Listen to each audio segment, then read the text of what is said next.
Depuis 2015, plus de 2000 enfants fuyant les guerres sont morts durant la traversée. Et plus de 10 000 enfants migrants non accompagnés ont disparu en Europe, dont un tiers d'entre eux seraient plus que probablement exploités, notamment sexuellement, par le crime organisé.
Pourquoi on a organisé cette journée?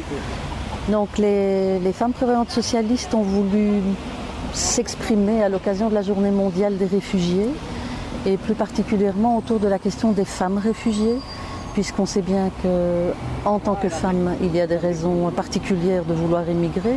Les questions de violence, les questions de discrimination touchent les femmes dans tous les coins de la planète. Et en plus de ça, sur le parcours des migrants, on sait que les migrantes subissent des violences spécifiques, des agressions, des viols. C'est vraiment l'enfer pour elles, encore plus que ça n'est déjà l'enfer pour les hommes qui prennent ce chemin-là.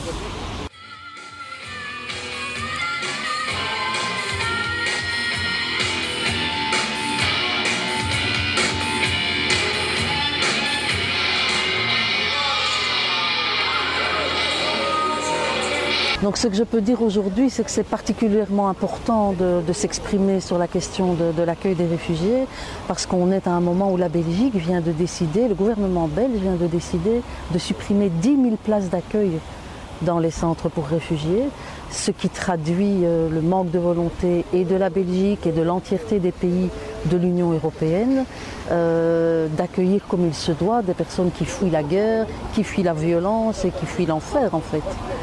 Donc ça c'est ça la réalité des réfugiés aujourd'hui en Belgique et dans toute l'Europe. Et on salue particulièrement l'attitude de l'ONG Médecins sans frontières qui vient de décider de refuser toutes les subventions européennes parce qu'elle n'est pas d'accord avec la politique d'asile de la Belgique et de l'Europe, qui notamment signe des accords avec un pays comme la Turquie, avec un gouvernement qui n'est pas un gouvernement démocrate et qui va maltraiter les réfugiés. Donc l'Europe paye la Turquie pour ne pas avoir à ouvrir ses frontières à des centaines de milliers de personnes qui fuient la guerre.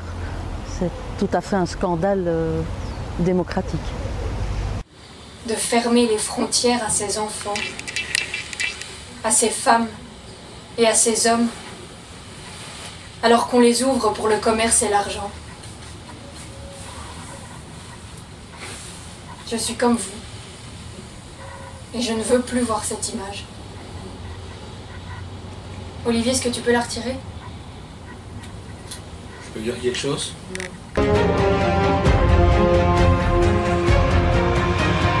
Dans le parcours migratoire des femmes, c'est beaucoup plus dangereux que celui des hommes, parce que déjà elles sont accompagnées souvent de leurs enfants, donc elles sont beaucoup moins mobiles, elles sont plus vulnérables, et puis elles vont subir beaucoup plus de violences, des violences économiques, on va les racketter davantage, des violences sexuelles, on va leur demander du sexe pour pouvoir passer les passeurs, la police, elles vont avoir des violences physiques parce qu'elles sont plus faibles que les hommes, et donc le parcours migratoire des femmes est beaucoup plus dangereux et beaucoup plus compliqué que celui des hommes, et donc c'est à ça qu'on veut sensibiliser aujourd'hui les gens et pouvoir public, un petit peu tout le monde, pour qu'on se rende compte qu'il est urgent de développer des solutions spécifiques pour les femmes, pour qu'elles soient mieux reçues, mieux accueillies en fonction de leur histoire, de leur parcours. choses ainsi, c'est rare qu'on demande par exemple des serviettes hygiéniques, qu'on demande des produits spécifiquement féminins. Et donc il y a tous des problèmes spécifiques aux femmes qui ne sont pas forcément pris en compte dans les réponses d'urgence aux crises migratoires. La manière dont les gouvernements d'Europe refusent de prendre leurs responsabilités donne des réfugiés une image de profiteurs, de criminels. Ça fait plus de 20 ans qu'en Belgique, on enferme dans des centres fermés qui sont des prisons, des personnes sans papier, comme si c'était des criminels. Donc on donne d'eux une image qui renforce les craintes de la population en fait. La population qui est fragilisée par les pertes d'emploi, qui est fragilisée par les baisses de revenus et qui finit par croire qu'en effet il y a trop d'étrangers et c'est la cause de tous ces problèmes.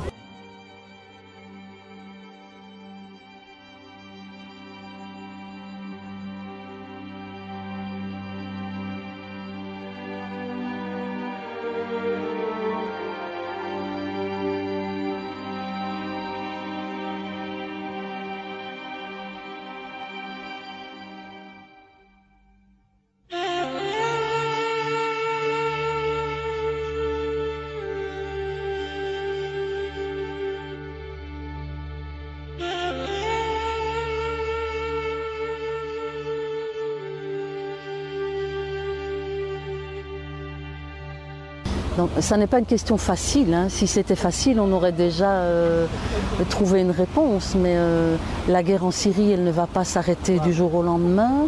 Même si on s'impliquait vraiment dans la recherche d'une solution de paix où la population peut vivre bien sur cette terre, on ne va pas trouver ça du jour au lendemain.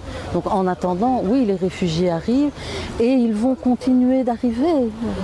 Donc, il y a des guerres, on s'y implique, je veux dire l'Europe, les États-Unis par exemple ont une part de responsabilité importante. Depuis la première invasion de l'Irak en 1991, beaucoup de choses expliquent qu'aujourd'hui il y ait des mouvements de population et ça ne va pas s'arrêter. Ça ne va pas s'arrêter, que ça soit dû aux crises climatiques, que ça soit dû aux guerres, que ça soit dû à la transition du pétrole. Ça va provoquer des crises économiques plus grandes dans des pays où il n'y en a pas encore. Donc on est dans une situation où les mouvements de population s'accentuent et l'Europe s'enferme comme une forteresse, mais elle se trompe.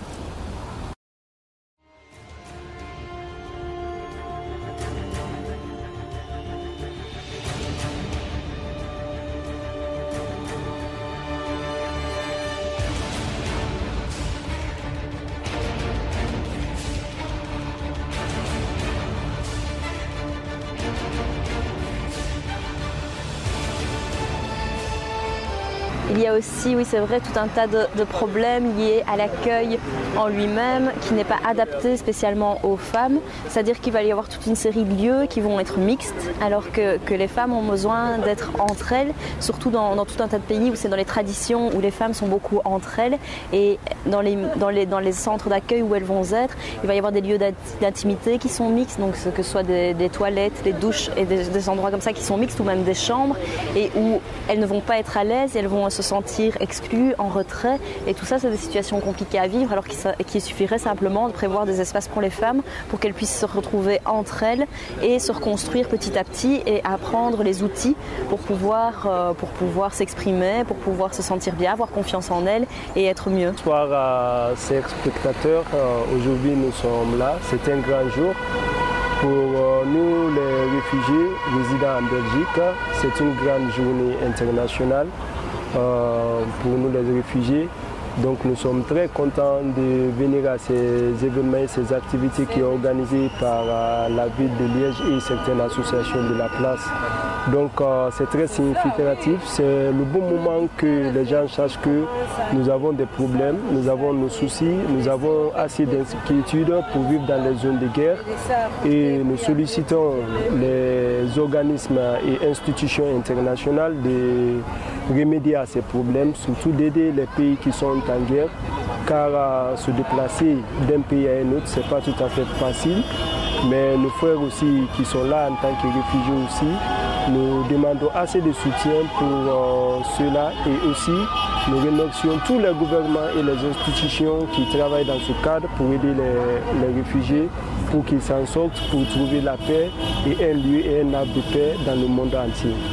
Donc nous remercions tout le monde une journée et nous sollicitons que dans les années prochaines, cette journée sera plus grandiose que ça. Là, pour organiser plus d'activités, informer les jeunes, les femmes, les personnes déplacées par rapport à cette journée et les activités qui seront menées dans l'ensemble des territoires du monde entier. Je vous remercie. J'étais en promenade ici, j'ai vu le mouvement en action, c'est quoi.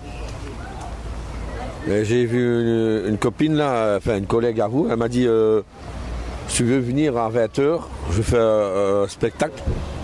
Alors elle m'a dit si tu veux manger, il y a le sandwich. Alors moi voilà, j'étais à la rue un an, maintenant voilà. Et je reprends les gens de la rue. Ils ont un logement pour dormir. Moi j'ai un logement, voilà.